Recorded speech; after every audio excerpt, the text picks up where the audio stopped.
ओम ब्रह्माणी च वैष्णवी भद्रा षड्भुजां च चतुर्मुखं त्रिनेत्रं च शुक्लां। जरा सोचिए, अगर मैं आपसे कहूं कि जिन मुल्कों में देवी का नाम लेना गुनाह समझा जाता था, आज वहीं की गलियों में जय मां दुर्गा की गूंज सुनाई दे रही है, तो क्या आप यकीन करेंगे?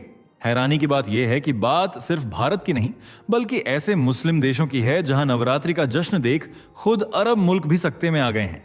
अब सवाल उठता है, आखिर ऐसा कैसे हुआ? कौन सी ताकत है जिसने कट्टरपंथी सोच को हिलाकर रख दिया और दुर्गा मां के जयकारों से वहां की रातें रोशन कर दी? जरा आंखें बंद करिए और कल्पना कीजिए, पाकिस्तान के बलूचिस्तान की धरती, जहां एक समय मंदिरों पर ताले जड़ दिए गए थे, आज वही मंदिर रोशनी और फूलों से जगमगा रहे हैं। अफगानिस्तान की गलियों में मां के भक्त घी के दियों से आरती उतार रहे हैं और बांग्लादेश की राजधानी ढाका में हजारों लोग ढाक बजाकर गरबा खेल रहे हैं। ये कोई सपना नहीं बल्कि हकीकत है। दोस्तों, इस वीडियो के अंत तक आप वो सच जानेंगे जो आपको अंदर तक हिला देगा, क्योंकि ये सिर्फ एक धार्मिक कहानी नहीं बल्कि पूरी सभ्यता और संस्कृति की ताकत का सबूत है। तो अगर आपने ये वीडियो छोड़ दिया तो यकीन मानिए आप उस रहस्य से चूक जाएंगे जो नवरात्रि और मुस्लिम दुनिया को जोड़ता है।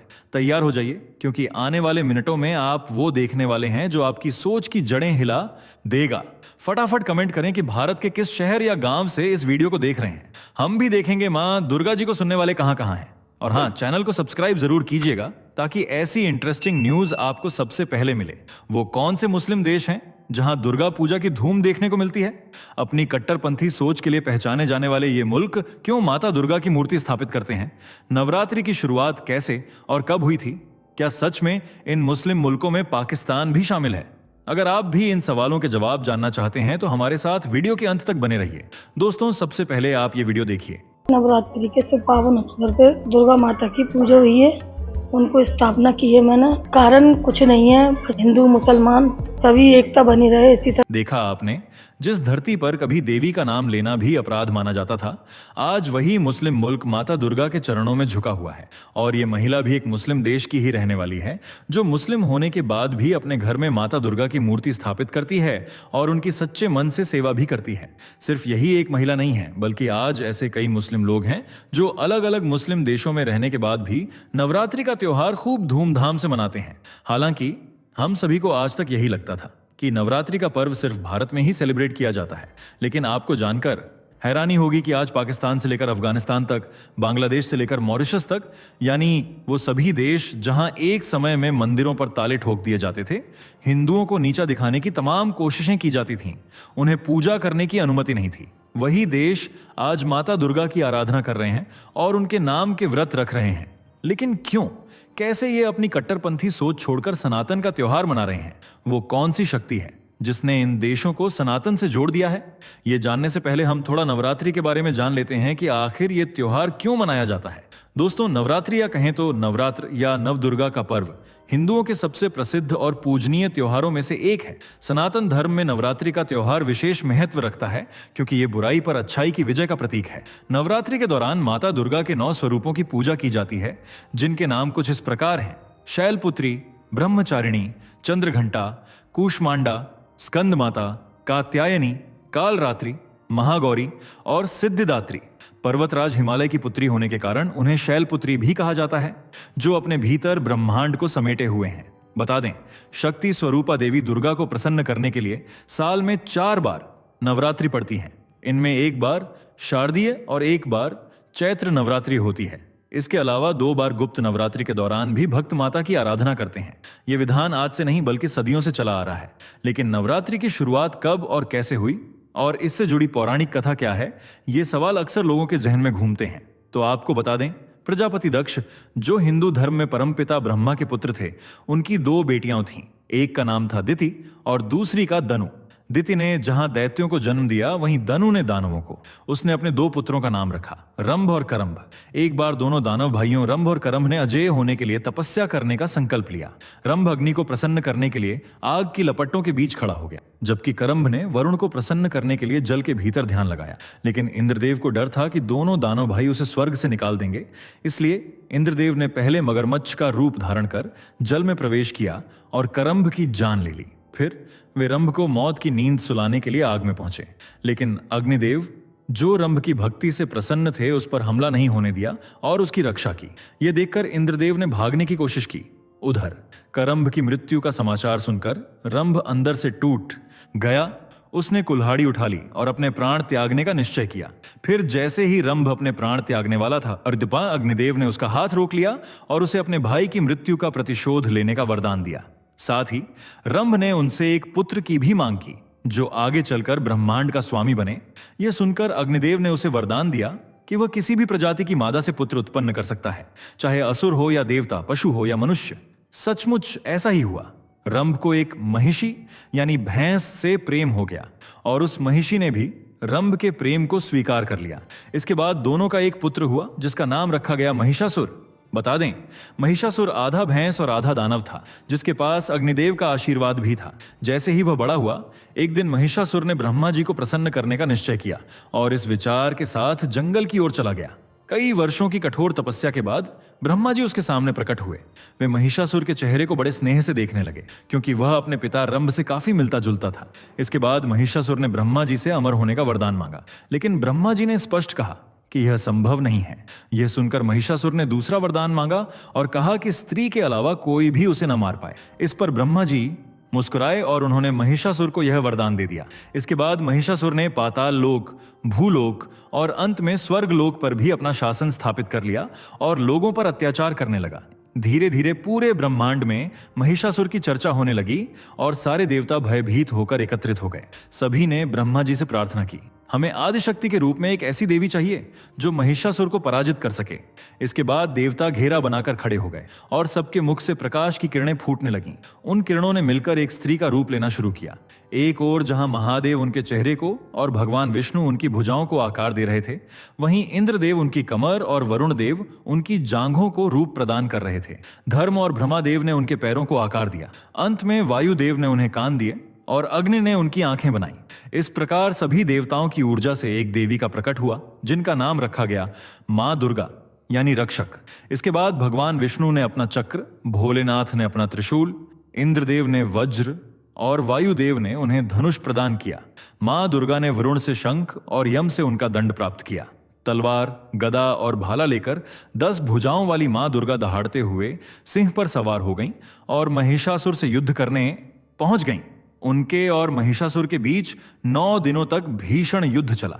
इस दौरान महिषासुर बार बार अपना रूप बदलता रहा, लेकिन देवी दुर्गा हर बार उसके उन सभी रूपों का विनाश करती रहीं। 10वें दिन उन्होंने महिषासुर को भूमि पर गिरा दिया और उसके शरीर को भाले से छलनी कर दिया। खून से लथपथ महिषासुर मरने ही वाला था और मां दुर्गा उसे देख रही थी। अंत में मां दुर्गा ने उसका सिर तलवार से काटकर बुराई पर अच्छाई की विजय प्राप्त की। तभी से नवरात्रि के 10वें दिन दुर्गा पूजा का आयोजन होता है और भक्त मां दुर्गा की खूब सेवा करते हैं। हालांकि भारत और उसके राज्यों में जैसे पश्चिम बंगाल, असम, बिहार, ओडिशा और त्रिपुरा में बड़े धूमधाम से दुर्गा पूजा का आयोजन किया जाता है। एक तरफ जहां उत्तर प्रदेश और बिहार में दशहरे के दिन रामलीला का नाटक होता है, वहीं पश्चिम बंगाल में विजयदशमी पर लोग एक दूसरे के घर बधाई देने जाते हैं और मां दुर्गा की जय जयकार करते हैं। इसके अलावा दिल्ली, मुंबई और अहमदाबाद जैसे बड़े शहरों में भी बंगाली और अन्य समुदायों द्वारा दुर्गा पूजा बड़े उत्साह के साथ मनाई जाती है। आज सिर्फ भारत में ही नहीं बल्कि मां दुर्गा के 9 रूपों की पूजा मुस्लिम देशों में भी की जा रही है। जी हाँ, कुछ ऐसे मुस्लिम मुल्क भी हैं जहां इस्लाम से ताल्लुक रखने वाले लोग मां दुर्गा की उपासना कर रहे हैं। वो कौन से देश हैं? यह जानने से पहले वीडियो को लाइक, शेयर करके हमारे चैनल को सब्सक्राइब कर लीजिए। दोस्तों, इस वीडियो को देखिए। बहुत अच्छा लग रहा है यहाँ पर आकर। कोई मन्नत नहीं है, माता रानी की बहुत कृपा है, उसकी खुशी में हम दर्शन करने आए। मैं भी आई हूँ, मेरे हस्बैंड आए। मुझे जो है 10-12 साल इधर हो चुके हैं आते आते, समझा। और मुझे जो इधर बहुत अच्छा माहौल लगता है, सुकून आता है इधर पे, बहुत अच्छा लगता है माता के दरबार में, समझा। इधर आ जाती तो जाने को दिल नहीं करता। अभी जो क्लिप हमने आपको दिखाई है वह भारत की नहीं बल्कि भारत के पड़ोसी मुल्क पाकिस्तान की है, जहां हिंदू धर्म से ताल्लुक रखने वाले लोगों को काफिर समझा जाता है।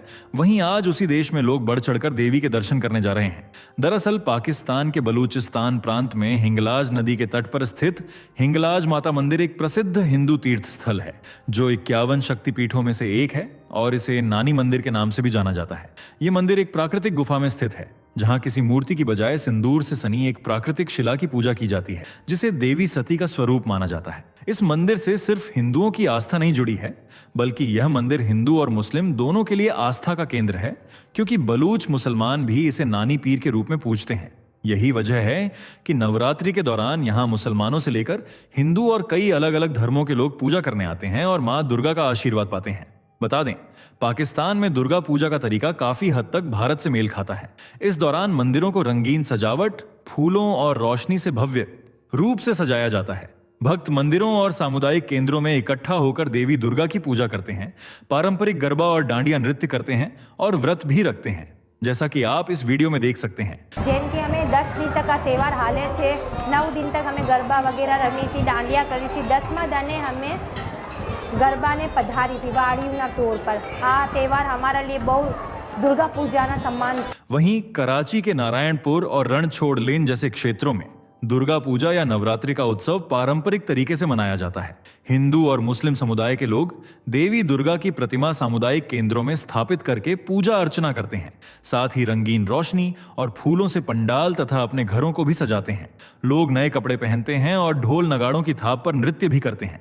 पाकिस्तान के अलावा एक और ऐसा ही मुस्लिम देश है अफगानिस्तान, जिसे एक कट्टर मुस्लिम देश माना जाता है, लेकिन फिर भी यहाँ हिंदू त्योहारों की धूम देखने को मिलती है, जिनमें से एक नवरात्रि भी है। यहाँ के लोग इसे बड़े ही धूमधाम से मनाते हैं और सच्चे मन से माँ दुर्गा की उपासना करते हैं। बता दें, अफगानिस्तान की राजधानी काबुल में एक हिंदू मंदिर भी स्थित है, जिसे आसामाई माता मंदिर कहा जाता है। यहाँ माता भक्तों की हर मनोकामना पूरी करती हैं और अपने दर से किसी को खाली नहीं जाने देती। यही कारण है कि यहाँ हर रोज भक्तों का तांता लगा रहता है।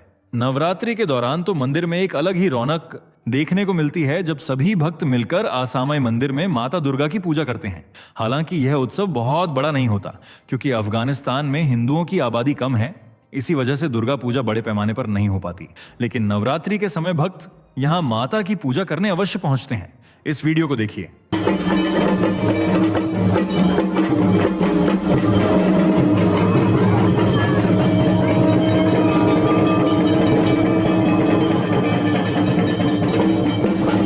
यह नजारा है इस लिस्ट के तीसरे मुस्लिम देश बांग्लादेश का। यह एक ऐसा मुस्लिम बहुल देश है जहां दुर्गा पूजा एक प्रमुख त्योहार के रूप में मनाई जाती है। हालांकि इसमें ज्यादातर बांग्लादेश के हिंदू ही शामिल होते हैं, लेकिन कुछ बंगाली मुसलमान भी हैं जो दुर्गा पूजा के दौरान हिंदुओं का साथ देते हैं और जमकर डांडियां व गरबा खेलते हैं। वहीं बांग्लादेश की राजधानी ढाका में माता ढाकेश्वरी देवी मंदिर स्थित है, जिनके नाम पर ही इस शहर का नाम ढाका रखा गया है। ऐसा कहा जाता है कि इस मंदिर में माता सती के आभूषण गिरे थे और नवरात्रि के दौरान यहाँ एक अलग ही महफिल सजती है।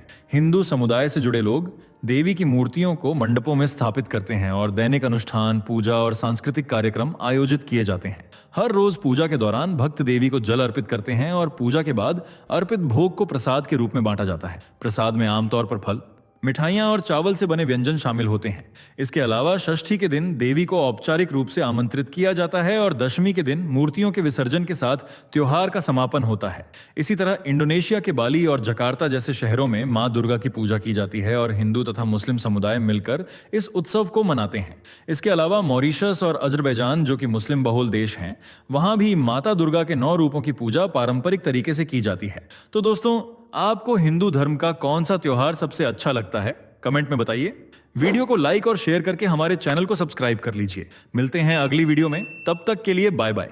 दोस्तों, आपको स्क्रीन पर 2 और वीडियोस दिखाई दे रही हैं, जिसे देखने के लिए स्क्रीन पर क्लिक करें।